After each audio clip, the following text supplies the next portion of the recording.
Friends, welcome to my YouTube channel biology by Anchal sir. Please आप इसे subscribe करें, like करें। हम मूव करते हैं आज के न्यू टॉपिक पे, जो है ट्रांसपोर्टेशन। ट्रांसपोर्टेशन एक वेरी इंपॉर्टेंट चैप्टर है जिसमें हम देखेंगे ये।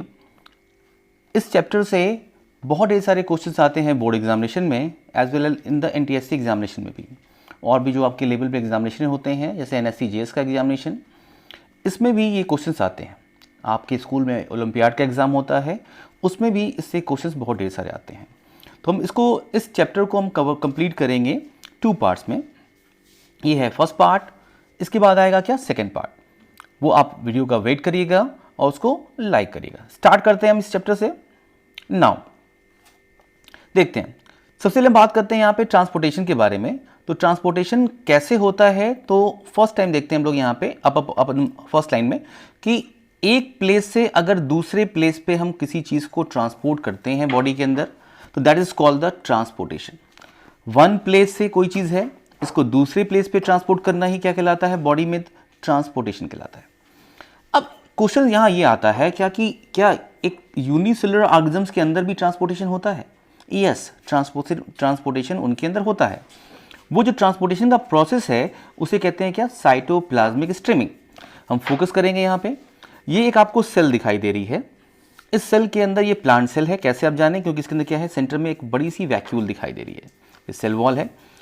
इसमें 2 टाइप का साइटोप्लाज्म दिखाई दे रहा है आपको। सराउंडिंग साइटोप्लाज्म को बोल रहे हैं क्या, जेल लाइक, और जो वैक्यूल के अगल बगल है is called the sol like. इस सॉल लाइक इस साइटोप्लाज्म में आपको मूवमेंट दिखाई दे रहा है, साइक्लिक मूवमेंट दिखाई दे रहा है। अगर कोई प्लेस चीज़ यहाँ प्रेजेंट है तो ये मूव करके यहाँ जा सकती है, यहाँ प्रेजेंट है तो यहाँ जा सकती है। इस टाइप के मूवमेंट को हम क्या बोलते हैं, साइटोप्लाज्मिक स्ट्रीमिंग बोलते हैं। अब यूनिसेलुलर के बाद आते हैं मल्टीसेलुलर ऑर्गेनिजम्स। मल्टीसेलुलर में एनिमल्स एंड प्लांट्स। एनिमल्स के अंदर जो सिस्टम है that is called the circulatory system, discuss करेंगे अभी हम। प्लांट के अंदर क्लास 9 में आपने पढ़ा होगा जाइलम एंड फ्लोएम। इन दोनों सिस्टम से फूड एंड वाटर को ट्रांसपोर्ट किया जाता है, and that system is called the conducting system. Move करते हैं हम अपने सर्कुलेटरी सिस्टम की तरफ। तो सर्कुलेटरी सिस्टम की बात करते हैं, इसमें सबसे पहले आता है क्या, ब्लड वेसल्स। ब्लड वेसल्स हमारे बॉडी के अंदर 3 टाइप्स की प्रेजेंट हैं। One is called the artery, other is called the when, and last is called the capillary. अगर इन सब की हम बात करें तो आर्टरी, वेन और कैपिलरी की बात करते हैं। आर्टरी का जो फंक्शन है वो हार्ट से ब्लड को लेके बॉडी पार्ट्स में जाता है। ये जो ब्लड होता है ये ऑक्सीजनेटेड होता है, जिसके अंदर ऑक्सीजन का परसेंटेज काफ़ी ज़्यादा होता है। वही बात कर लें हम अगर कि क्या हमारे बॉडी में कोई ऐसी भी आर्टरी है कि जो ऑक्सीजनेटेड ब्लड को कैरी नहीं करती है? यस, एक आर्टरी है। उस आर्टरी का नेम यहाँ लिखा हुआ है, it's called the pulmonary artery. एक ये ऐसी आर्टरी है जो right side of the heart से डीऑक्सीजनेटेड ब्लड को लेके हमारे लंग्स में जाती है। क्योंकि आर्टरी हमेशा ऑक्सीजनेटेड ब्लड कैरी करती है और ये कैरी कर रही है डीऑक्सीजनेटेड, इसलिए इस आर्टरी को हम बोलते हैं क्या, इस आर्टरी को बोलते हैं क्या हम लोग, exceptional artery. Is it clear? When की बात करते हैं हम लोग। वेन जो वेन है वो क्या करता है, जस्ट अपोजिट काम करेगा इस आर्टरी का। तो ये वेन क्या करेगा, बॉडी पार्ट से क्या करेगा, ब्लड लेके और हमारे हार्ट में क्या करेगा, इसको पहुंचाने का काम करेगा। वेन जो होता है, वेन के अंदर जो ब्लड की सप्लाई होती है वो काफ़ी स्लो रेट से होती है, प्रेशर उसमें काफ़ी लेस होता है आर्टरी के कंपैरिजन में। वेन्स के अंदर वॉल्व भी प्रेजेंट होते हैं।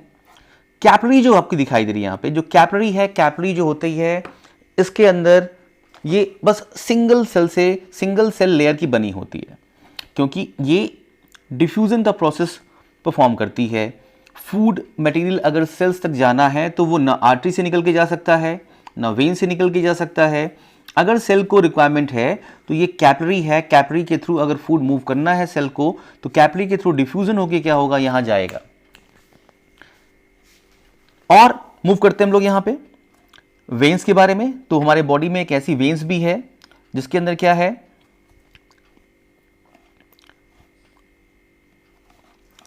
ये आपको वेन दिखाई दे रही है। वेन एक एक्सेप्शनल हमारे पास और प्रेजेंट है, that is called the pulmonary vein. ये जो पल्मोनरी वेन है ये ऑक्सीजनेटेड ब्लड को कैरी करती है। वेन्स हमेशा तो डी ऑक्सीजनेटेड ब्लड को कैरी करती हैं, लेकिन ये एक ऐसी वेन है जो लंग से ब्लड को लेके जाती है left part of the heart में। और ये ब्लड किस टाइप का रहेगा, इसको बोलते हैं क्या, ऑक्सीजनेटेड ब्लड। इसका मतलब ये है कि इस ब्लड के अंदर ऑक्सीजन का अमाउंट ज्यादा है। और ये वेन कौन सी होगी, it's called the pulmonary vein. Move करते हैं हम नेक्स्ट स्लाइड पे। जाइलम आपको यहां दिख रहा है जो ट्रांसपोर्ट करता है वाटर को, मिनरल को, और फ्लोएम भी जो क्या करता है, फ्लोएम में जो ट्रांसपोर्ट होता है वो बाई डायरेक्शनल होता है। ये लीफ से सिंक की तरफ, सिंक मतलब कि जहां पे रिक्वायरमेंट है, और सिंक से जहां पे upper part of the plant पे पहुंचाया जा सकता है। डिस्कस करेंगे हम आर्टरी को और वेन को वन बाय वन। सबसे पहले बात करते हैं थिकनेस की। तो थिकनेस दिखाई दे रही है, आर्टरी के अंदर थिकनेस जो है वो काफी ज्यादा है। लेकिन इसके ल्यूमेन की बात करते हैं। ल्यूमेन वो प्लेस जहां पे ब्लड फ्लो करना है, ये काफी क्या है, नैरो है। ये पॉइंट आपको याद रखना है कि नैरो किसका है, वेन का कि आर्टरी का। तो नैरो है आर्टरी का। वेन के अंदर जो इसकी जो मस्कुलर लेयर है वो काफी पतली है, इसलिए इसके ल्यूमेन का साइज क्या करता है, काफी इंक्रीज कर जाता है, और इसके अंदर ब्लड काफी अमाउंट रहता है। इसके अंदर ब्लड 64% अवेलेबल रहता है। अगर हम आर्टरी की बात करें तो इसके अंदर ब्लड रहता है 16%। अब इन दोनों के कनेक्शन के बीच में आपको यहां पे एक नेटवर्क ऑफ पाइप दिखाई दे रहा होगा। ये नेटवर्क ऑफ पाइप जो है वो कैपिलरी से बना हुआ है, इसको बोलते हैं कैपिलरी बेड। इस कैपिलरी के थ्रू ही चीजें डिफ्यूज होकर बाहर आ सकती हैं। मूव करते हैं हम लोग यहां पे। अब कैपिलरी को फोकस करते हैं हम लोग यहां पे कि इन तीनों में कहां पे वॉल्व दिखाई दे रहा है। तो वॉल्व सिर्फ दिखाई दे रहा है आपको वेन के अंदर, क्योंकि V for vein and V for valve. तो कंफ्यूज नहीं होना है आपको कि अगर कभी क्वेश्चन आए कि वेन वॉल्व्स कहां पाए जाते हैं, तो जिससे वॉल्व की स्पेलिंग स्टार्ट हो रही है उसी वाले ब्लड वेसल्स में पाया जाता है, यानी कि वेन में पाया जाता है। बात करते हैं कि क्या कहां कहां पे कितनी लेयर्स प्रेजेंट हैं। तो आर्टरी में भी आपको दिखाई दे रही हैं 3 लेयर्स प्रेजेंट हैं, और वेन्स में भी दिखाई दे रही हैं 3 लेयर्स आपको प्रेजेंट दिखाई दे रही है यहां पे। बात करते हैं सबसे आउटर स्ट्रक्चर को बोलते हैं ट्यूनिका एक्सटर्ना, मिडिल वाले को बोलते हैं ट्यूनिका मीडिया, और इंटरनल वाले को बोलते हैं ट्यूनिका इंटरना। ये तीनों नेम सेम यहां पे दिखाई देंगे आपको, ट्यूनिका एक्सटर्ना, ट्यूनिका मीडिया और ट्यूनिका इंटरना। हम बाहर से अंदर की तरफ मूव कर रहे हैं यहां पे। अब इंपॉर्टेंट चीज ये, क्या तीनों लेयर्स यहां पे कैपिलरी में पाई जाती है? ये कैपिलरी का स्ट्रक्चर दिखाई दे रहा है आपको यहां पे? नहीं, कैपिलरी जो दिखाई दे रही है आपको एक सिंगल सेल लेयर से बनी हुई है। एक सिंगल सेल लेयर कितनी पतली हो सकती है आप समझ सकते हैं यहां पे इसको। ये सिंगल सेल्स दिखाई दे रही है यहां पे। अब ये जो सिंगल सेल लेयर दिखाई दे रही है, इसमें आपको दिखाई दे रहा है ये जो सेल्स हैं इनको बोलते हैं क्या, एंडोथेलियल। एंडोथेलियल वर्ड जहां भी आएगा इसका मतलब ये होगा कि ये सिर्फ सिंगल सेल से बनी हुई है। इस आर्टरी के अंदर जो अंदर रेड वाली ये लेयर दिखाई दे रही है, इसको भी क्या बोल रहे हैं हम लोग, ट्यूनिका इंटरना बोल रहे हैं। ये भी किससे बनी हुई है, एंडोथेलियल से। इसका मतलब क्या हो गया कि सिंगल सेल की लेयर बनी है। वेन के अंदर भी जो इंटरनल लेयर दिखाई दे रही है, ये भी लिखी है यहाँ पे क्या, एंडोथेलियल सेल से बनी हुई है। मतलब इसकी भी क्या होगी यहाँ पे, सिंगल सेल से बनी हुई है। मूव करते हैं हम लोग कि क्या इससे लीकेज हो सकता है क्या? नहीं, लीकेज इससे नहीं हो सकता, क्योंकि यहाँ पे क्या है, काफी स्ट्रॉन्ग कनेक्शंस हैं, और ये कनेक्शंस क्या करते हैं, लीकेज को क्या करते हैं, रोकने का काम करते हैं। मूव करते हैं नेक्स्ट में। हम यहाँ आप देखेंगे कि थिकनेस ऑफ आर्टरी क्यों हुई, क्योंकि थिकनेस ऑफ आर्टरी इसलिए हुई क्योंकि इसके अंदर क्या है, मसल्स क्या है, काफी ज्यादा है। वेन्स थिन क्यों है, क्योंकि इसके अंदर जो मसल्स का एरिया है वो क्या है, काफी कम है। वेन्स के अंदर कंट्रोल करने के लिए, ब्लड को प्रिवेंट करने के लिए, बैकफ्लो रोकने के लिए यहाँ पे वॉल्व्स प्रेजेंट हैं। यहीं पे देखिए कैपिलरी आपको सिंगल लेयर्स की बनी हुई आपको ये दिखाई दे रही है पूरी की पूरी, इसमें भी ब्लड फ्लो करता है।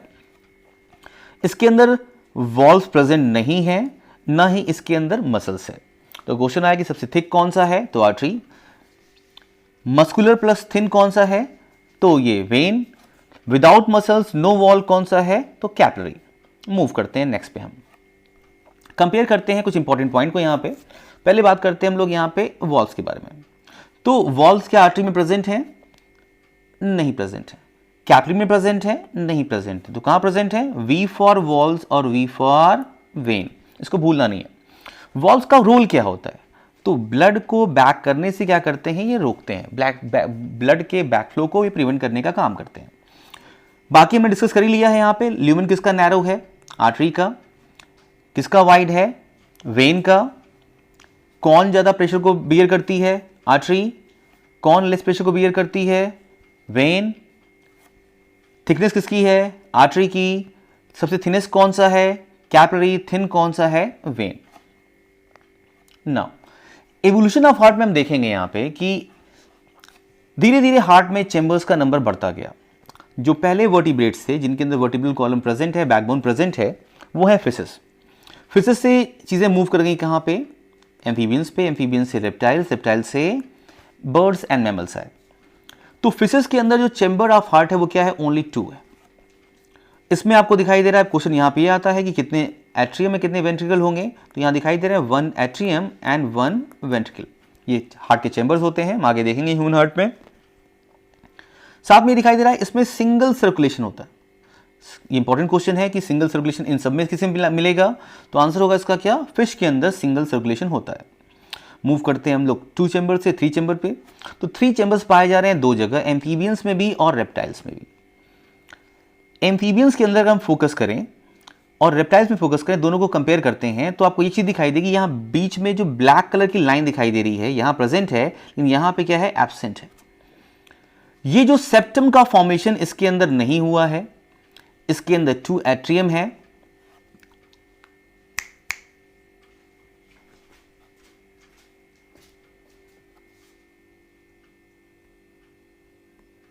टू एट्रियम दिखाई दे रहे हैं आपको यहां पे, और 1 वेंट्रिकल दिखाई दे रहा है।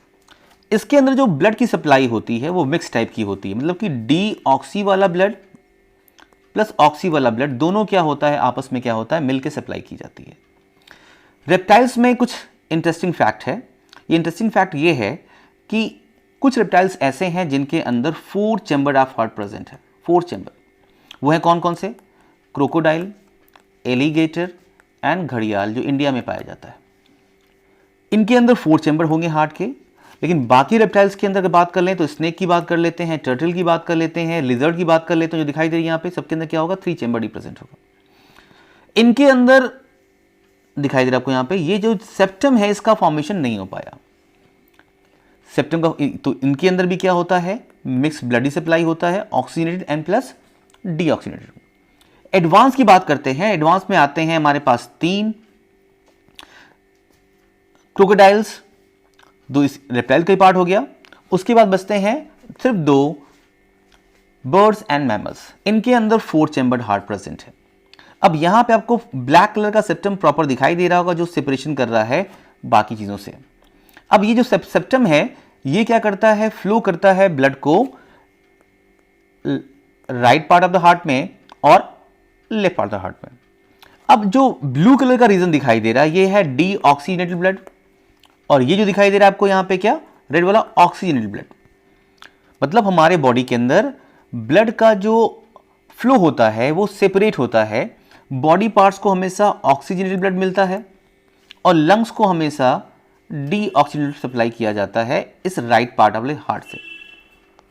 तो लेफ्ट पार्ट वाला हार्ट बॉडी पार्ट्स को सप्लाई करता है ब्लड, और राइट पार्ट वाला हार्ट जो हार्ट है ये सिर्फ और सिर्फ लंग को सप्लाई करता है हार्ट। एक्सेस ऑक्सीजन जाने से हमारी बॉडी क्या होती है, वार्म ब्लडेड हो जाती है, क्योंकि ऑक्सीजन जब मिलती है हमारे टिश्यूज को तो वो एक्स्ट्रा एनर्जी जनरेट करते हैं, उस एनर्जी से हम अपनी बॉडी को गर्म रख सकते हैं। इसीलिए इन सारे में सिर्फ 4 चैम्बर्ड हार्ट वाले ही एनिमल्स जो हैं, ह्यूमंस जो हैं, जितने भी एनिमल्स हैं, मैमल्स हैं, वो सारे के सारे वार्म ब्लडेड कहलाते हैं। मूव करेंगे हम हार्ट वाल्व की तरफ। जो हार्ट वाल्व हमारा ह्यूमन हार्ट है, इसके अंदर आपको इंपॉर्टेंट फैक्ट देखना पड़ेगा वॉल के बारे में।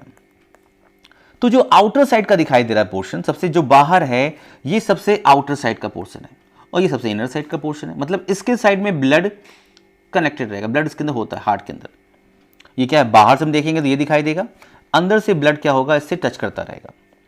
मूव करते हैं, सबसे आउटर साइड में जो स्ट्रक्चर है वो कौन सा है, तो ये दिखाई दिया, इसको बोलते हैं क्या, पेराइटल पेरिकार्डियम, जो आउटर साइड में है। इसके बाद जो हार्ट के ऊपर प्रेजेंट है वो है विसरल पेरिकार्डियम। इन दोनों के बीच में एक गैप दिखाई दे रहा है, और इस गैप में एक फ्लूइड भरा हुआ है, it's called the pericardial fluid. जो हार्ट को प्रोटेक्ट करने का काम करता है। इसके बाद एक चौड़ा सा काफ़ी एरिया काफ़ी दिखाई दे रहा है, काफ़ी मोटा एरिया दिखाई दे रहा है, और ये एरिया दिखाई दे रहा है आपको क्या, दिस एरिया इज कॉल्ड, इसको हम कहेंगे क्या, इसको हम बोलेंगे यहाँ से यहाँ तक एरिया को बोलेंगे हम लोग क्या, इसको हम बोल रहे हैं क्या, मायोकार्डियम। क्या बोल रहे हैं इसको हम लोग, मायोकार्डियम, मायोकार्डियम बोल रहे हैं इसको हम लोग। नाउ अब मायोकार्डियम के बाद आपको ये दिखाई दे रहा है यहां पे, मायोकार्डियम के बाद ये दिखाई दिया आपको, यहां पे इनर वॉल दिखाई दे रही है, इसको एंडोकार्डियम। तो एंडोकार्डियम का क्वेश्चन आता है कि किससे ब्लड कनेक्टेड रहता है, हार्ट के अंदर का ब्लड किसको टच करता है, तो हम बोलेंगे हार्ट के अंदर का जो ब्लड है वो एंडोकार्डियम के कनेक्टेड रहता है। Is it clear? तो ये एक इंपॉर्टेंट फैक्ट था कि पेराइटल आउटर साइड है, विसरल इनर साइड है, इनके बीच में गैप है जिसमें फ्लूइड प्रेजेंट है, उसके बाद मायोकार्डियम है, और सबसे अंदर में क्या है, एंडो। एंडो का मतलब ही क्या होता है, the inner side portion. Is it clear? Move करते हैं हम नेक्स्ट की तरफ। ये हार्ट का डायग्राम है, इसको हम देखते हैं। तो हार्ट हमारा जो है वो दो पार्ट में डिवाइडेड है, टू पार्ट्स में। एक बोलते हैं right part of the heart, एक को बोलते हैं कि हम लोग left part of the heart. जो राइट पार्ट है उसके अंदर हमेशा क्या होता है, डीऑक्सीजनेटेड ही ब्लड रहता है, और लेफ्ट वाले पार्ट में क्या होता है, हमेशा ऑक्सीजनेटेड ब्लड रहता है। ये इंपॉर्टेंट क्वेश्चन है, ध्यान देना इस पे आप सारे बच्चे। जो राइट पार्ट है वो ब्लड लेके आता है upper part of the heart से और lower part of the heart से, और किसे लेके आता है, सुपीरियर वेना केवा जो ऊपर से ब्लड लेके आ रही है हार्ट के, और जो लोअर पार्ट से लेके आ रही है, लेग से ब्लड लेके आ रही है, वेस्ट से ब्लड लेके आ रही है, वो है क्या, इंफीरियर वेना केवा। ये ब्लड आने के बाद राइट एट्रियम में जाता है। At the same time blood जो लंग्स में गया हुआ था पल्मोनरी आर्टरी के थ्रू, वो लंग्स से पल्मोनरी वेन के थ्रू लौट के आता है लेफ्ट एट्रियम में। तो ये दोनों चीजें साथ ही साथ हो रही, दोनों प्रोसेस क्या हो रहा है, साथ ही साथ हो रहा है यहां पे।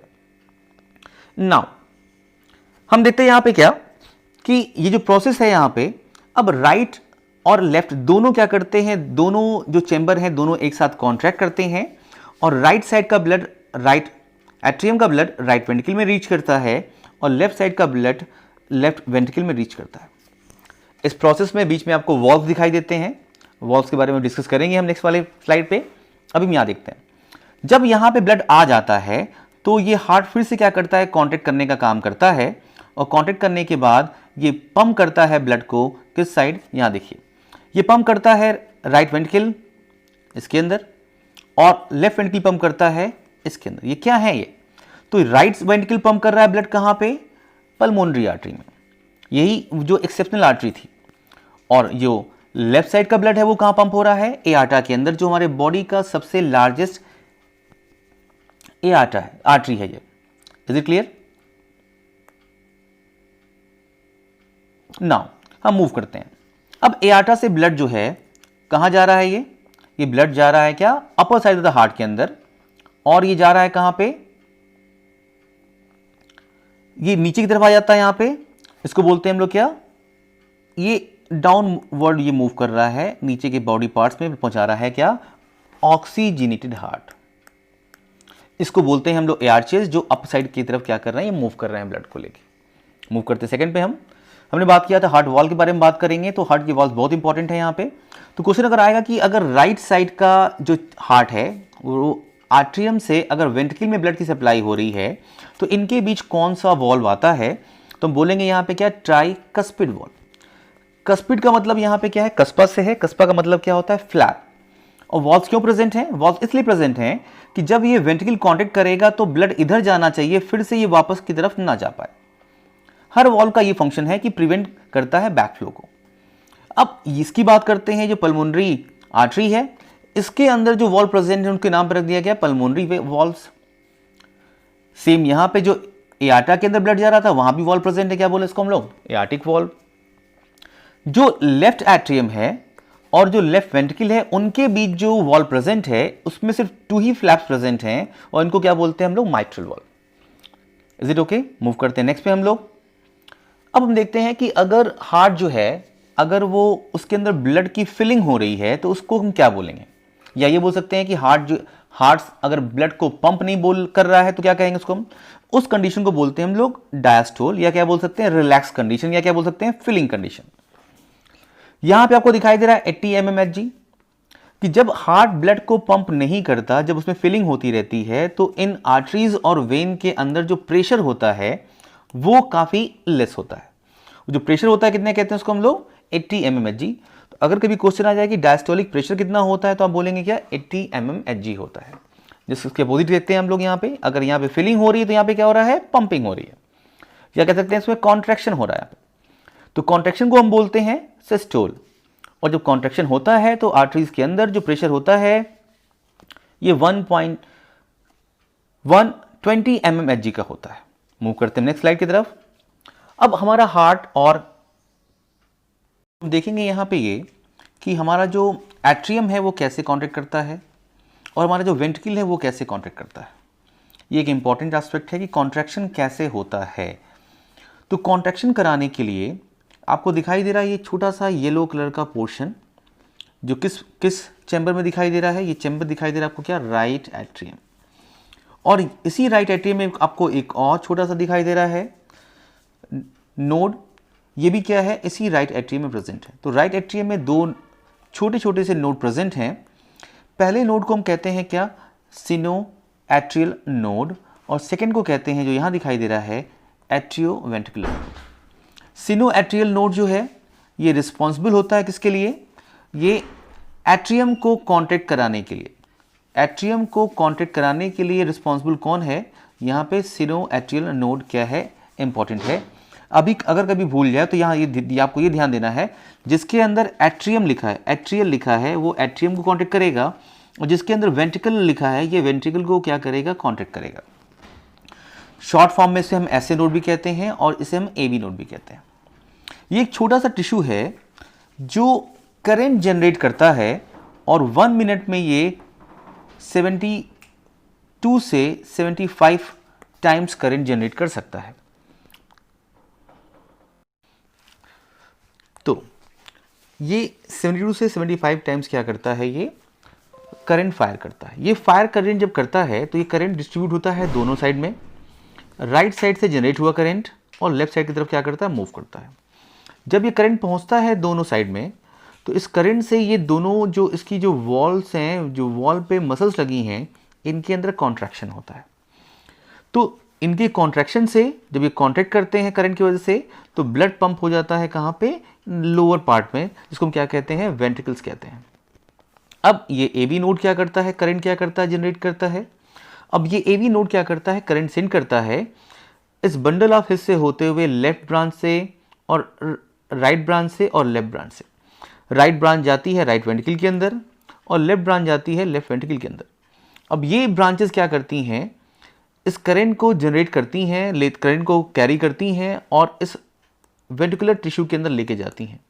जब करंट यहाँ पहुँचता है तो ये पूरा का पूरा क्या करता है, डिस्ट्रीब्यूट होता है। इसके डिस्ट्रीब्यूशन से क्या होता है, एक कॉन्ट्रैक्शन होता है। जब कॉन्ट्रैक्शन होता है तो वेंट्रिकल कॉन्ट्रैक्ट करते हैं राइट वाले और लेफ्ट वाले, जिससे क्या होता है, कॉन्ट्रैक्शन कंप्लीट हो जाता है। तो अगर क्वेश्चन आता है कि सिनो एट्रियल नोड से क्या कॉन्ट्रैक्ट हो रहा है, तो अपर चैम्बर कॉन्ट्रैक्ट हो रहे हैं एट्रियम के राइट साइड के और लेफ्ट साइड से। एट्रियो वेंट्रिकल नोड से क्या कॉन्ट्रैक्ट हो रहा है, तो इससे भी चैम्बर्स क्या हो रहे हैं, कॉन्ट्रैक्ट हो रहे हैं। किस साइड के, दोनों साइड के, राइट साइड के और लेफ्ट साइड के वेंट्रिकल्स क्या हो रहे हैं, कॉन्ट्रैक्ट हो रहे हैं। इस सिनो एट्रियल नोड को हम बोलते हैं पेसमेकर और इसे बोलते हैं पेस सेटर। मूव करते हैं नेक्स्ट स्लाइड पे। डबल सर्कुलेशन की बात करते हैं यहाँ पे। तो डबल सर्कुलेशन क्या होता है और कैसे होता है, ये एक इंपॉर्टेंट पॉइंट है। इसमें दो इंपॉर्टेंट चीजें। डबल का मतलब क्या, टू का मतलब यहां पे ये है कि हमारे हार्ट में जो राइट साइड का पोर्शन है, जो लेफ्ट साइड का पोर्शन है, इसको हम मान लेते हैं 1 पहला साइड, इसको मान लेते हैं क्या, सेकंड साइड। नाउ अब इस राइट साइड वाले एट्रियम में पहली बार ब्लड इंटर करता है। ब्लड इंटर करने के बाद ये ब्लड मूव कर जाता है कहां पे, लंग्स के साइड में। तो राइट साइड में एक बार ब्लड आ चुका है। अब ये ब्लड लंग्स में पहुंचा, यहां पे प्रॉपर क्या हो गया, एक्सचेंज ऑफ गैसेस हो गया। CO2 चली गई बाहर और O2 इस ब्लड के अंदर आ गई। अब ब्लड जब O2 अंदर आई तो O2 अंदर आ रही, किस साइड इंटर कर रहा है ब्लड? ये पल्मोनरी वेन से होते हुए ये लेफ्ट साइड, मतलब कि सेकंड साइड क्या कर रहा है, ये इंटर करने का काम कर रहा है। अब इस टाइप के सर्कुलेशन को, जिसमें हार्ट के अंदर ब्लड 2 टाइम्स आया, एक बार राइट साइड में आया, एक बार लेफ्ट साइड में आया, तो टोटल कितने टाइम आ गया? ये 2 टाइम्स आ गया। इस टाइप के सर्कुलेशन को हम क्या कहते हैं? डबल सर्कुलेशन कहते हैं। अब इसमें हम एक चीज और फोकस करेंगे कि डबल सर्कुलेशन में जब लंग्स में ब्लड जा रहा है तो उसकी सर्कुलेशन को क्या कहते हैं? तो राइट साइड वाला जो हार्ट का चेंबर है, वो वेंट्रिकल जो है, वो वेंट्रिकल कहां ब्लड पंप करता है? तो वो ब्लड पंप करता है कहां पे? लंग्स के अंदर। इस टाइप के सर्कुलेशन को जो राइट साइड के थ्रू हो रहा है, जो लंग्स में जा रहा है, उसको बोलते हैं हम लोग क्या? Pulmonary circulation. पल्मोनरी क्यों कहते हैं इसको हम लोग? क्योंकि पल्मोन्स का मतलब ही होता है क्या? लंग्स, और लंग्स में ये जा रहा है, that's why we call it the pulmonary circulation. अब जो लेफ्ट साइड का हार्ट है, जो वेंट्रिकल साइड का है, ये पंप करता है तो हमारे पूरे बॉडी के अंदर जाता है, बॉडी के मेन सिस्टम में जाता है। तो क्या बोले इसको हम लोग? क्या? Systematic circulation. सिस्टमैटिक सर्कुलेशन में ब्लड जो है वो लंग्स में नहीं जा रहा है। ये इंपॉर्टेंट क्वेश्चन है, ये आता है क्वेश्चन। Is it clear? तो मूव करते हैं हम लोग क्या? सेकंड स्लाइड पे। अब जो हमारा जो हार्ट है वो, उसके अंदर टोटल टाइम कितना लगता है, पर बीट में कितना टाइम कंज्यूम होता है, इस पे हम फोकस करेंगे। तो उसको हम बोलते हैं क्या? Cardiac cycle. कार्डियक साइकिल का मतलब क्या? कि पर बीटिंग कितने मिनट में कंप्लीट होती है, कितने सेकंड में कंप्लीट होती है। तो जो हमारा हार्ट है वो 72 टाइम से लेके, जो हमारा हार्ट है वो 72 टाइम से लेके 75 टाइम्स पर मिनट में, पर मिनट बीट करता है। तो इससे अगर देखा जाए तो पर बीट की जो टाइमिंग आ रही है वो कितनी आ रही है? 0.8 सेकेंड। अब ये 0.8 सेकेंड कहां पे कंज्यूम हो रहा है, हम ये देखेंगे। पहले चीज कि बोथ एट्रियम की बात कर रहे हैं, right atrium plus left atrium, जो अपर वाले चेंबर हैं, उन दोनों के कॉन्ट्रैक्शन से, उन दोनों जो कॉन्ट्रैक्ट करते हैं तो उनके कॉन्ट्रैक्शन में कुल कितना टाइम लग रहा है? तो टाइम का जो कंज्यूमिंग टाइम है वो है 0.1 सेकेंड। ध्यान ये देना है कि ये टाइम कंज्यूम हो रहा है क्या? दोनों में, दोनों एट्रियम में, लेफ्ट वाले में भी और राइट वाले में भी। दोनों वेंट्रिकल्स कितने टाइम के लिए कॉन्टैक्ट करते हैं? इसका आंसर यहां दिया है 0.3 सेकेंड के लिए वेंट्रिकल्स क्या करते हैं? कॉन्टैक्ट करते हैं, मतलब सिस्टोल होता है। इन दोनों में कितने देर तक ब्लड फिल होता है उसको बोलते हैं हम लोग क्या? Complete cardiac diastole. Complete cardiac diastole को कंप्लीट करने में टोटल जो टाइम लग रहा है वो है 4 सेकेंड का। अब ये 4 सेकेंड का टाइम अब हम देखते हैं यहां पे। तो प्रॉपर हार्ट के एट्रियम में कॉन्ट्रैक्शन में टाइम लगा 0.1 सेकेंड। दोनों वेंट्रिकल्स के कॉन्ट्रैक्शन में कितना टाइम लगा? 0.3 सेकेंड। अब जो हार्ट रेस्ट कर रहा है उसमें कितना टाइम लगा? 0.4 सेकेंड। इन सबको अगर कैलकुलेट कर लें तो पर बीटिंग की बात कर लें तो पर बीटिंग में कितना आया? 0.8 सेकेंड। इसमें ध्यान आपको यह देना है कि हार्ट जो है वो रिलैक्स कितनी देर के लिए कर रहा है। तो रिलैक्स कर रहा है कितनी देर के लिए? ये कर रहा है टोटल 4 सेकेंड के लिए, क्योंकि इस कंडीशन में यहां पे ब्लड पंप नहीं हो रहा है, ब्लड इसमें क्या हो रहा है? फिलअप हो रहा है। कहां का ब्लड फिलअप हो रहा है? तो पूरा का पूरा हार्ट में ब्लड क्या हो रहा है? फिल हो रहा है। तो ये क्या है? अगर क्वेश्चन आता है कि हार्ट कितने सेकंड के लिए रेस्ट करता है तो आंसर हो जाएगा कि आपका 4 सेकंड के लिए पर बीट में रेस्ट करता है। और 4 सेकंड के लिए पर साइकिल में क्या करता है? ये वर्क करता है, जिसमें से 0.1 सेकेंड एट्रियम के लिए और 0.3 सेकेंड वेंट्रिकल के लिए क्या होता है? कंट्रीब्यूट होता है। ये सारी चीजें, इंफॉर्मेशन यहाँ पे लिखी हुई हैं, मैंने आपको प्रॉपर वे में यहाँ पे बता दिया। बात करते हैं हम लोग यहाँ पे कि हमारा ब्लड प्रेशर कैसे मेजर किया जाता है। तो ब्लड प्रेशर मेजर करने के लिए आप लोग ये वाली मशीन देखे होंगे डॉक्टर के पास। इस जो इंस्ट्रूमेंट है, इस इंस्ट्रूमेंट का नेम क्या है? इसको बोलते हैं क्या हम लोग? स्फिग्मोमैनोमीटर। इसको आप 2 बार कम से कम लिख के याद करिएगा इसको, तभी नाम इसका याद होगा यहाँ पे। अब एक मशीन और है जो ये दिखाई दे रही है, एक इंस्ट्रूमेंट और दिखाई दे रहा है आपको यहाँ पे। ये सारे जो डॉक्टर बनने वाले हैं उनको मिल सकता है अगर उनका कॉन्सेप्ट, अब बायोलॉजी का जो कॉन्सेप्ट है क्लास 9 से क्लियर हो, क्लास 10 से क्लियर हो, उसके लिए चाहिए आपको प्रॉपर गाइडेंस। और मैं इसके लिए यहाँ पे अवेलेबल हूँ आपको हमारे यूट्यूब चैनल पे, और हम आप मेरे जूम क्लासेस पे भी। नाउ जब ब्लड प्रेशर क्या होता है, राइज करता है, तो हम उसे कहते हैं क्या, हाइपरटेंशन। जब ब्लड प्रेशर क्या होता है, लो होता है, उसे कहते हैं हाइपोटेंशन। अभी आपको यह जानना है कि ब्लड प्रेशर किसको नॉर्मल कहते हैं। जो नॉर्मल ब्लड प्रेशर है वो है जो 120 है, वो क्या है, सिस्टोलिक ब्लड प्रेशर है, जैसे हम पहले डिस्कस कर चुके। ये जो है वो क्या है, डायस्टोलिक ब्लड प्रेशर है। तो अगर क्वेश्चन आता है कि ब्लड प्रेशर नॉर्मल कितना होता है एक नॉर्मल हेल्दी एडल्ट पर्सन का, तो आप बोलेंगे क्या कि ब्लड प्रेशर जो नॉर्मल होता है उतना कितना होता है, 120/80 होता है। 120 का मतलब क्या कि जब कॉन्ट्रैक्शन के टाइम में ब्लड निकल के आर्टरीज में गया तो वहाँ प्रेशर कितना हुआ उनके ऊपर, और जब कॉन्ट्रैक्शन नहीं हो रहा है तब प्रेशर कितना उनके ऊपर हो रहा है। जनरली हम किस आर्टरी पे इस बैंड को क्या करते हैं, मेजर करते हैं। उस आर्टरी का नाम ये देखिए यहाँ लिखा हुआ है, ब्रैचियल आर्टरी। तो ब्रैचियल आर्टरी के थ्रू क्या करते हैं, उसको हम लोग क्या करते हैं, मेजर करने का काम करते हैं। आजकल की दौड़ती भागती दुनिया में लोग हाइपरटेंशन का बहुत शिकार हो रहे हैं। प्रॉपर वे में उनका फूड सही नहीं है। तो जिनको हाइपरटेंशन हो रहा है उनको प्रॉपर वे में अपना ब्लड बीपी को रेगुलेट कराना क्या है, चेकअप कराना क्या है, बहुत ज़रूरी है। अगर ये प्रॉपर वे में लगातार राइज करता रह गया तो एक ऐसी कंडीशन आएगी कि हमारे ब्रेन के अंदर जो बहुत माइन्यूट कैपिलरी हैं, ये एक प्रॉपर ब्लड प्रेशर को ही बियर करने के लिए बनी हुई हैं। जब इसमें ब्लड प्रेशर काफ़ी ज़्यादा हो जाएगा तो ये कैपिलरी रप्चर कर सकती हैं, ब्रस्ट कर सकती हैं, फट सकती हैं, जिससे क्या हो जाएगा, ब्लड निकल के बाहर आएगा। तो जैसे ब्लड निकल के बाहर आता है कैपिलरी से, ये तुरंत क्या होता है, क्लॉट कर जाता है। तो आजकल के टाइम में ब्रेन हैमरेज, जिसमें ब्रेन के अंदर की माइन्यूट कैपिलरी और आर्ट्रियोल क्या होते हैं, ब्रस्ट कर जाते हैं, उस कंडीशन को कहते हैं क्या, ब्रेन हैमरेज। ब्रेन स्ट्रोक भी कहते हैं इसको। इससे डेथ की चांसेस क्या होती है, ज़्यादा होती है। ये मशीन है, इसको क्या करते हैं, यहाँ पे हम लोग रबर से काफ़ी टाइटली बांध देते हैं। इसके थ्रू क्या होता है, एयर पंप की जाती है। ये काफ़ी जब टाइट हो जाता है तो ये आर्टरी के ऊपर जो प्रेशर है वो हम इससे मेजर कर सकते हैं। ये प्रेशर दिखाई दे रहा है यहाँ पे क्या, 120 mmHg। ये तब का प्रेशर है जब इसमें ब्लड फ्लो कर रहा था। यहाँ पे दिखाई दिया 80 mmHg। इसका मतलब क्या है कि ये जो है उस समय का प्रेशर है जब जहाँ पे आर्टरीज के अंदर ब्लड का प्रेशर क्रिएट नहीं हुआ था, मतलब कि कॉन्ट्रैक्शन नहीं हो रहा था। मूव करते हैं नेक्स्ट वन पे। कंपोजिशन ऑफ ब्लड देखते हैं। तो ब्लड के अंदर दिखाई दे रहा है पहला टर्म आ रहा है यहाँ पे क्या, प्लाज्मा। प्लाज्मा क्या है, प्लाज्मा एक ऐसा लिक्विड है जिसके अंदर ये सारी चीजें प्रेजेंट हैं, लेकिन क्या प्रेजेंट नहीं है, इनके अंदर क्या है देखते हैं हम लोग यहाँ पे। तो लिक्विड पोर्शन है ये, इसमें 90% क्या है, वाटर प्रेजेंट है, 10% क्या है, सॉल्यूट प्रेजेंट है। अब इन सॉल्यूट में क्या क्या प्रेजेंट है देख लेते हैं यहाँ पे। मेटाबोलाइट्स में कौन कौन सी चीज़ें, न्यूट्रिएंट्स होता है, विटामिन हैं, हार्मोन्स हैं और गैसेज हैं, CO2 और O2 हैं।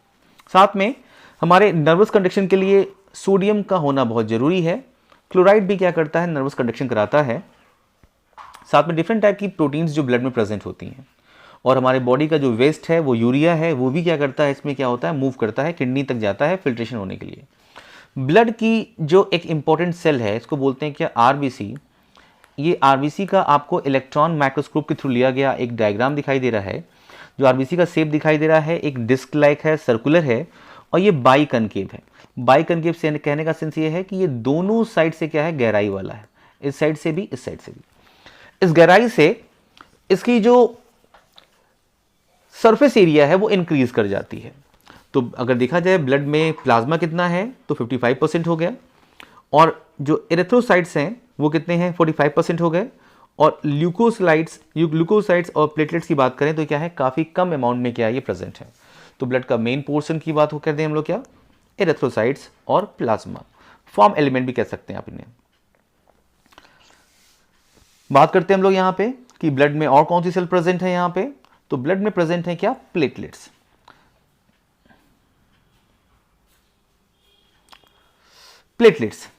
प्लेटलेट्स का काम होता है ब्लड क्लॉटिंग कराना, और ये सारी की सारी प्लेटलेट्स फॉर्म होती हैं एक बड़ी सी सेल से जिसके अंदर बड़ा सा न्यूक्लियस होता है, उसे कहते हैं हम मेगा कैरियोसाइट। इससे फॉर्म होती हैं ब्लड सेल्स, ये प्लेटलेट्स का मेन रोल होता है कि ये इनकी बात करते हैं। इनका शेप क्या होता है, तो उनका शेप होता है क्या, biconvex, just opposite to the RBC। ये राउंड है, ओवल है, और ब्लड क्लॉटिंग में हेल्प करती हैं, और सारी की सारी सेल्स का फॉर्मेशन बोन मैरो में होता है, that is called the red bone marrow. हम देखेंगे अभी ये सारी की सारी सेल्स क्या हैं, ये इनके अंदर न्यूक्लियस प्रेजेंट नहीं है, जैसे कि आरबीसी में नहीं है। और ब्लड प्लेटलेट्स का जो दूसरा नाम होता है उसको बोलते हैं क्या हम लोग, थ्रोम्बोसाइट्स। इनका सर्वाइवल क्या है, ये करीबन 1 वीक तक क्या करती हैं, सर्वाइव कर सकती हैं। ये ब्लॉक करती हैं जो रप्चर एरिया है ब्लड कैपिलरी का, मतलब कि क्लॉटिंग में क्या करती हैं, ये हेल्प करने का काम करती हैं। जैसे पंप ब्लड का प्रेशर क्या होता है, नॉर्मल बना रहता है, वो रिड्यूस नहीं होता है। अगर प्लेटलेट्स का काउंट काफी लो हो जाता है तो उसको बोलते हैं हम लोग क्या, थ्रोम्बोसाइटोपिनिया, और काफी बढ़ जाता है तो बोलते हैं क्या, थ्रोम्बोसाइटोसिस। ब्लड का जो नॉर्मल लेवल है ब्लड में वो 1.5 लाख से 3.5 लाख पर क्यूबिक mm होता है। यहां इंपॉर्टेंट चीज है, कई बार क्वेश्चन आता है कि सीरम क्या होता है। सीरम ये दिखाई दे रहा है कि जब ब्लड क्लॉट कर जाता है तो क्लॉट करने के बाद इसके ऊपर एक लिक्विड पोर्शन आता है, ये येलोइश लिक्विड, इस येलोइश लिक्विड को बोलते हैं क्या, सीरम। इस सीरम के अंदर क्या नहीं प्रेजेंट है, तो इस सीरम के अंदर सारी वो चीज प्रेजेंट है जो प्लाज्मा में है, लेकिन एक चीज प्रेजेंट नहीं है जो प्लाज्मा में होती है, इसको बोलते हैं क्या, फाइब्रिनोजेन। ये ब्लड क्लॉटिंग का एक फैक्टर है जो फाइबर्स बनाने का काम करता है। अगर कभी क्वेश्चन आता है कि सीरम क्या है, तो सीरम है जस्ट लाइक प्लाज्मा, लेकिन उस प्लाज्मा में किसको माइनस कर दिया हमने, तो प्लाज्मा में माइनस हो गया क्या, फाइब्रिनोजेन। ये फाइब्रिनोजेन क्या है, ये एक ऐसा प्रोटीन है जो ब्लड क्लॉट करने में हेल्प करता है। ये सारा का सारा इन्वॉल्व हो गया कहां पे, इस ब्लड क्लॉट में इन्वॉल्व हो गया, तो यहां पे क्या हो गया, ये एब्सेंट हो गया। तो सीरम के अंदर क्या प्रेजेंट नहीं है, प्लाज्मा की वो सारी चीजें प्रेजेंट है, लेकिन इसके अंदर क्या नहीं प्रेजेंट है, इसके अंदर ये फाइब्रिनोजेन प्रेजेंट नहीं है। प्लाज्मा के बारे में ऑलरेडी डिस्कस कर चुके हैं, हम मूव करते हैं आगे। आरबीसी के बारे में थोड़ा सा देखते हैं यहाँ पे कि पहला क्वेश्चन की आरबीसी का फॉर्मेशन कहां पे होता है, ये साइज यहां दी हुई है। तो सारी की सारी सेल्स का फॉर्मेशन होता है कहां पे, रेड बोन मैरो के अंदर। रेड बोन मैरो आपको दिखाई दे रही है यहां पे, देखिए रेड बोन मैरो। हमारे बोन के सेंटर में येलो बोन मैरो भी प्रेजेंट होती है, ये ओल्ड पर्सन में ज्यादा होती है। इसको येलो क्यों बोल रहे हैं, क्योंकि इसमें क्या है, फैट का डिपोजिशन हो गया है, that's why it is called the yellow bone marrow. ये कन्वर्ट हो सकती है, कभी ब्लड की अगर नेसेसिटी होती है तो ये येलो बोन मैरो भी रेड बोन मैरो में कन्वर्ट हो सकती है। मूव करते हैं हम लोग यहां पे। आरबीसी के बनने के प्रोसेस को हम बोलते हैं क्या, हीमोपोएसिस, हेमेटोपोएसिस बोलते हैं। हर एक आरबीसी के अंदर हीमोग्लोबिन प्रेजेंट होता है और उस हीमोग्लोबिन के अंदर दो चीजें प्रेजेंट होती हैं, 2 अल्फा चेन्स होते हैं, 2 बीटा चेन्स होते हैं। ये एक वेरी इंपॉर्टेंट क्वेश्चन है कि हीमोग्लोबिन के अंदर कुल कितनी प्रोटीन के स्ट्रक्चर्स प्रेजेंट हैं, तो कहेंगे क्या कि इसमें 4 पॉलीपेप्टाइड चेन प्रेजेंट हैं, 2 अल्फा चेन्स हैं और 2 क्या है यहाँ पे, बीटा चेन्स यहाँ पे प्रेजेंट हैं। और हीमोग्लोबिन किस टाइप का प्रोटीन है, तो ये एक इंपॉर्टेंट, वेरी इंपॉर्टेंट टर्म है, इस पे क्वेश्चंस आ चुके हैं कि प्रोटीन जो हीमोग्लोबिन है वो क्या है, क्वाटरनरी स्ट्रक्चर का प्रोटीन है। क्या आरबीसी के अंदर न्यूक्लियस होता है, माइटोकॉन्ड्रिया होता है, तो आरबीसी जो है जब फॉर्म होती है बोन मैरो के अंदर तो उसके अंदर सारे सेल ऑर्गेन्स प्रेजेंट होते हैं, लेकिन जैसे जैसे मैच्योर होती है ये हीमोग्लोबिन को प्लेस देती है, इसलिए इसके अंदर के सारे सेल ऑर्गेन्स डिसॉल्व हो जाते हैं और न्यूक्लियस को बाहर निकाल दिया जाता है। लेकिन ये आरबीसी तभी क्या करती है, सर्वाइव करती रहती है, क्योंकि इसको हीमोग्लोबिन क्या करना है, हीमोग्लोबिन के थ्रू ऑक्सीजन ट्रांसपोर्ट करना है। एक आरबीसी के अंदर अप्रॉक्स 1.20 मिलियन हीमोग्लोबिन के मॉलिक्यूल रह सकते हैं और एक हीमोग्लोबिन का मॉलिक्यूल जो है वो 4 ऑक्सीजन के एटम्स को क्या करता है, मॉलिक्यूल्स को क्या करता है, कैरी करने का काम करता है, जो ट्रांसपोर्ट करने का काम करता है। मेन के अंदर 5 से लेके 5.5 मिलियन तक होता है, वुमेन्स के अंदर 4.5 मिलियन तक होता है।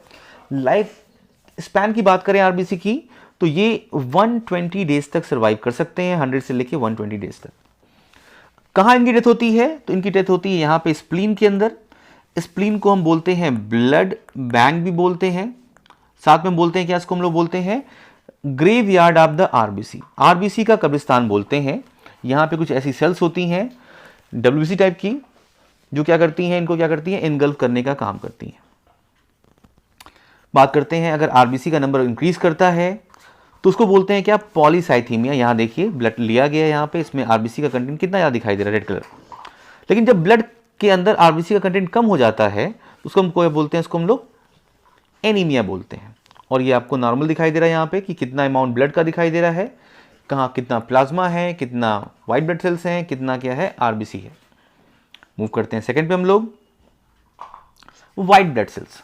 वाइट ब्लड सेल्स जो है हमारे बॉडी में मेनली क्या है, आपको दिखाई दे रहा है, कितनी टाइप की काउंट करिए यहाँ पे, monocytes, इस्नोफिल्स, basophils, neutrophils and lymphocytes.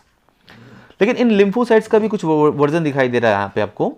एक को कहते हैं क्या, बी सेल्स, जो हमारे बोन मैरो में मैच्योर होती है, और एक का नाम है टी सेल्स, जो बोन मैरो में बनती तो है लेकिन मैच्योर होती है हमारे हार्ट के पास एक ग्लैंड में, इसको बोलते हैं थाइमस ग्लैंड। इन सब में ये सबसे बड़ी होती है और इसमें इसकी लाइफ क्या होती है, सबसे ज़्यादा होती है। डिटेल में हम देखेंगे जूम क्लास में इसको। नाउ ब्लड ग्रुप कितना प्रेजेंट है इस अर्थ पे, तो मेनली कहा जाए तो ब्लड ग्रुप तो कई हैं, लेकिन यहाँ पे जो जनरली पॉपुलेशन में पाया जाता है ब्लड ग्रुप, वो है 4 टाइप्स के ब्लड ग्रुप प्रेजेंट हैं। Blood group A, blood group B, blood group A B और ब्लड ग्रुप ओ। ओ कह लीजिए या इसको जीरो बोल दीजिए। अब देखते हैं क्या इसमें प्रेजेंट, क्यों उसको कहा गया जीरो, क्योंकि इसको जीरो इसलिए कहा गया, अगर देखा जाए कि ब्लड ग्रुप ए में कौन सा एंटीजन प्रेजेंट है, तो इसमें तो एंटीजन ए प्रेजेंट है। ब्लड ग्रुप बी में कौन सा एंटीजन प्रेजेंट है, तो बी एंटीजन प्रेजेंट है। ब्लड ग्रुप ए बी में क्या प्रेजेंट है, तो दोनों प्रेजेंट है। इसको यहाँ ऐसे बनाया जा रहा है, यहाँ देखिए ए एंड बी। लेकिन क्या इस ब्लड ग्रुप जो लास्ट वाला जो हमने बोला ओ वाला ब्लड ग्रुप, इसमें कोई एंटीजन प्रेजेंट है क्या, नहीं, नहीं मतलब क्या, जीरो। इसी को हमने क्या बोल दिया, ओ। तो ब्लड ग्रुप का जो नेमिंग किया गया है वो एंटीजन के प्रेजेंस के हिसाब से किया गया है। एंटीजन क्या है, प्रोटीन है, उसकी बात कर रहे हैं हम लोग। और ये एंटीजन कहां पाए जा रहे हैं, तो यहां देखिए ये आरबीसी के प्लाज्मा मेम्ब्रेन के ऊपर पाए जा रहे हैं। यहां दिखाई दे रहा है आपको, यहाँ पे ये प्लाज्मा मेम्ब्रेन, ये लगे हुए जो बैडमिंटन की तरह दिखाई दे रहे हैं, ये सारे के सारे क्या है, ये एंटीजन्स हैं। जिसके ऊपर जो एंटीजन लगा है, यहाँ पे ग्रीन कलर का देखिए एंटीजन है, तो यहाँ ग्रीन का बना हुआ है यहाँ पे, जिसके ऊपर जो प्रेजेंट है वहां पे ये इसको क्या कर रहा है, रिप्रेजेंट कर रहा है। यहाँ पे इस ए बी में देखिए दोनों टाइप का दिखाई दे रहा है यहाँ पे, ये पहला वाला ए वाला, ये बी वाला, फिर से ए वाला, ये बी वाला। तो जिस आरबीसी के प्लाज्मा मेम्ब्रेन पे ये प्रोटीन्स प्रेजेंट हैं, इनको क्या बोलते हैं हम लोग, एंटीजन बोलते हैं। लेकिन इसके सरफेस पे कोई भी प्रोटीन प्रेजेंट नहीं दिखाई दे रहा आपको, यहाँ पे एंटीजन की बात कर रहे हैं हम लोग यहाँ पे, इसलिए इसको क्या बोल दिया हमने, क्या बोल दिया, इसको जीरो बोल दिया, क्या बोल दिया, ओ ब्लड ग्रुप बोल दिया। मूव करते हैं नेक्स्ट पे हम लोग, इस ब्लड ग्रुप के प्लाज्मा के अंदर कौन सी एंटीबॉडी प्रेजेंट होगी। जिसका ब्लड ग्रुप ए है उसके प्लाज्मा के अंदर कौन सी एंटीबॉडी प्रेजेंट होगी, तो आपको बहुत इजी है, जो ब्लड ग्रुप है उसका क्या करना है, बस आपको अपोजिट करना है। तो यहां पे ए है, इसमें एंटीबॉडी क्या होगी, यहाँ पे सॉरी, ये यहाँ पे एंटीबॉडी क्या होगी, यहाँ पे बी होगी। जो बी ब्लड ग्रुप है यहाँ पे क्या होगी, ए होगी। जस्ट अपोजिट कर दीजिए इसको, ए की बी की, बी की ए की। लेकिन जहां पे ए बी है उसको अपोजिट करना आपको इससे। इसमें क्या था, जीरो दिखाई दे रहा है, तो इसमें जो है वो नन है, मतलब कि जीरो एंटीबॉडी प्रेजेंट है यहाँ पे। लेकिन इसमें इसको अपोजिट करेंगे इससे, तो इसमें क्या दिखाई दे रहा है, ए बी है, तो इसके अंदर कौन सी एंटीबॉडी प्रेजेंट होगी, ये क्या हो जाएगा, ए बी हो जाएगी। तो आपको बस अगर ए ब्लड ग्रुप याद है तो बी अपने आप याद हो जाएगा, ए बी है तो आपके पास ओ अपने आप याद हो जाएगा, क्योंकि ये दोनों आपस में इनको हम कंपेयर करेंगे और आपस में हम इनको कंपेयर करेंगे। मूव करते हैं हम नेक्स्ट की तरफ। जो सर्कुलेटरी सिस्टम है इस नेचर में वो दो टाइप का है। एक को कहते हैं हम क्लोज सर्कुलेटरी सिस्टम, ये एडवांस एनिमल्स में प्रेजेंट है। ये सबसे पहले अपीयर हुआ था एनालिट्स के अंदर, जिसमें अर्थवर्म आता है। इसका मतलब ये है कि जो ब्लड है वो सिर्फ आर्टरी, वेन्स एंड कैपिलरी के अंदर ही प्रेजेंट होगा, ये कभी सेल्स को कांटेक्ट में नहीं आएगा, बॉडी के ऑर्गन्स की जो सेल्स हैं, टिश्यू है, उनके कांटेक्ट में नहीं आएगा। इसे बोलते हैं कि हम लोग क्लोज सर्कुलेटरी सिस्टम बोलते हैं। ये एडवांस एनिमल्स में होता है। लेकिन जो लोअर एनिमल्स हैं, जैसे इंसेक्ट की बात कर लेते हैं हम लोग यहाँ पे, तो इनके अंदर का जो ब्लड है ये टिश्यू के पास मूव कर जाता है, क्योंकि इनका ब्लड हमेशा इनके वेसल्स के अंदर नहीं पाया जाता, नहीं रहता है। तो ये लोअर टाइप के एनिमल्स हैं, एवोल्यूशन में अभी तक उतना डेवलपमेंट नहीं हुआ था, इसलिए कहा जाए तो ये ओपन सर्कुलेटरी सिस्टम का मतलब क्या है कि जो ब्लड है, ब्लड का मतलब क्या बात करते हैं यहाँ पे, इनमें हीमोलिम्फ की बात करते हैं। ये जो है ये सराउंडिंग द बॉडी कैविटी में क्या होता है, प्रेजेंट होता है, बॉडी के आर्गन से क्या होता है, ये टच होता रहता है। अगर आपको ये सारा और डिटेल में पढ़ना है तो जूम क्लासेस आपको ज्वाइन करनी पड़ेगी। तो प्लीज़ क्लास के बाद हम एक बात कहते हैं यहाँ पे, ध्यान सुनिए आप लोग यहाँ पे, कि सारे बच्चे जो इस वीडियो को देख रहे हैं प्लीज़ सब्सक्राइब करें, प्लीज़ लाइक करें, प्लीज़ शेयर करें और कॉन्टिन्यूअस आप मेरे साथ जुड़े रहें। Thank you students.